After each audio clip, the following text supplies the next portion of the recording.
This is the 2019 Cadillac XT4 Sport, and it is the smallest SUV I have reviewed.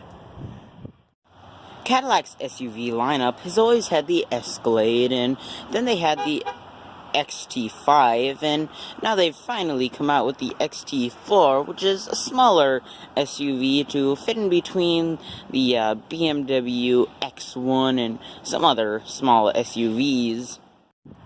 This particular XT4 comes with a 2-liter turbocharged engine and front-wheel drive, which is currently the only powertrain option for this vehicle. I'm going to show you around this car. I'm going to show you all the features. I'm going to go under the hood, and you can listen to it for a couple moments. And then we'll probably not take it on a short drive because I'm only 14 and yeah. Huge thanks to Baker Buick GMC Cadillac, a dealership here in Midland, Michigan, for letting me borrow this car to review.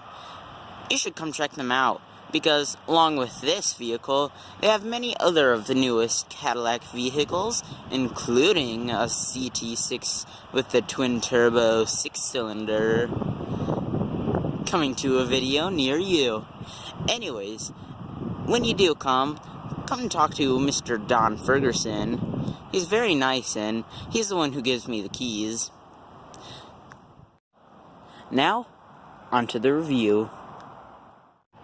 Now, we're going to start under the hood, where you can see there's the plastic engine cover that says Turbo, not Cadillac or XT4 or anything like that, just Turbo.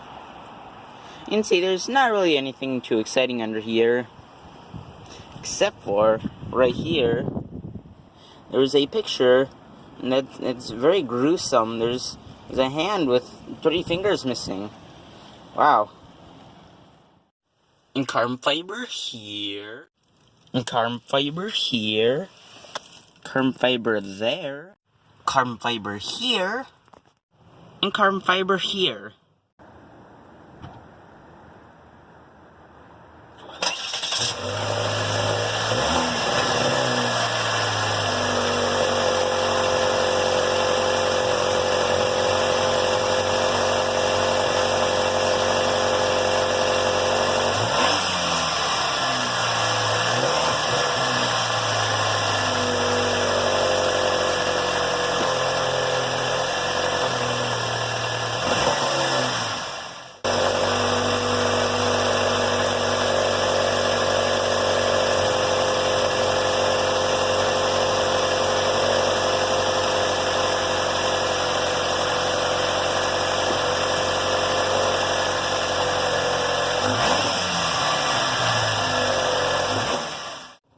The next thing you will notice is, on the back of the steering wheel, there is, in fact, paddle shifters, and I'm not sure why you'd need paddle shifters in a little SUV, but if you would like to use them, you've got them. Here's a look at the center console. You can see, you can close this if you would like to. And you can't see any of that stuff now. You've got cup holders, traction control off. You've got drive modes, which you can see up here.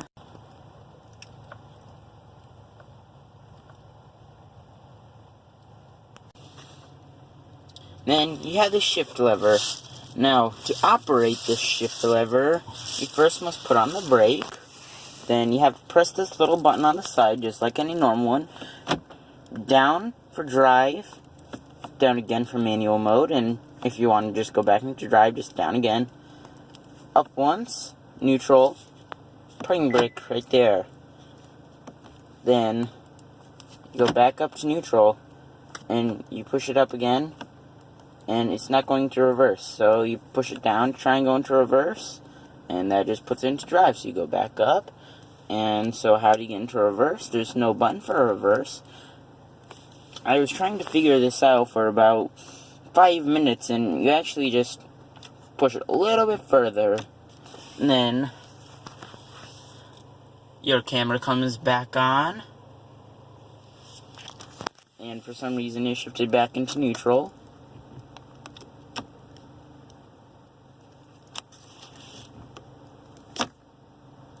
there.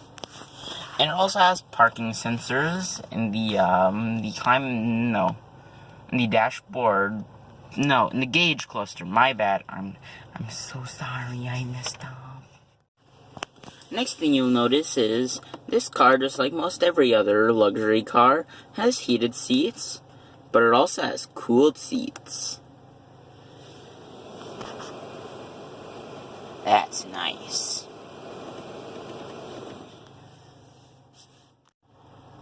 Next thing you will notice is all these climate control buttons, which are in the shape of a little V, and they're just so fun to press. You just click them down, and they can turn on. And you click them.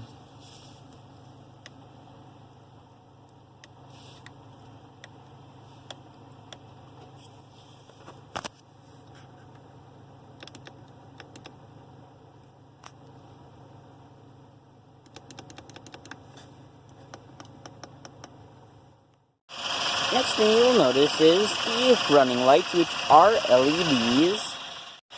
And you can see there's the turn signals, which take up about half of the running lights. Next thing you'll notice is the infotainment screen, which you can see has a home button here and a home button here, which can switch between many things. Now you can see you can go like this and change the screen, or you can use this button, which is right here, and scroll through.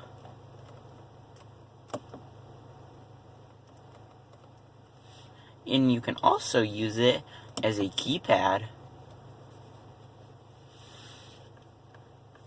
So if you like the buttons, you can use the button, and if you like the screen, you can use the screen. Next thing is the seat controls, and this is fairly odd. I don't normally go into seat controls, but you can see there's many different options. You can see there's the roll, whatever that is. Then you have the bolsters, which you can actually feel hugging you when you put them in or put them out. And everything can be controlled by this little knob that looks just like that on the side of the seat. You got lumbar support. And you can actually change where it is. Very odd. I've never seen this before. It's just usually in or out. I figured out what this one does. It's actually a massaging seat. I've never been in a car with a massaging seat before, but it kind of feels nice. Next up, you can see this is the gauge cluster, which has many options for the display. Like, you have the trip odometers, fuel range, oil life, tire pressure, coolant temperature, and my absolute favorite, blank page. There's also some other pages, and we've got infotainment stuff, and you have settings that you can change stuff, including the speed warning, which you can turn on, and you can have it go as low as, I believe, 25 miles an hour. No, 5 miles an hour. I was pretty sure it was 25, but 5 miles an hour. Who needs a warning when they're going over 5? I drive over 5. I don't say that. I've never driven before. Next thing you'll notice is the windows, and they roll down surprisingly quickly. Here they're all the way up, you can see. Next thing you'll notice is the windows, which actually go down pretty quickly. You can see they're in the up position, and now down position. And you also notice the little 4-cylinder in there is surprisingly quick, or I mean loud, my bad. The next thing is by far the best part of the car, this button right here. You press it and... What would you like? Map me to Bet& Baker Cadillac! Okay, searching for Baker Cadillac. What? I'm finding more than one match. Because it may take you a while to choose, please do so manually from the display. Next thing you can see is the rear seat, which has 2 climate vents and heated seats back here, which is very nice, and there are even 3 different settings of heated.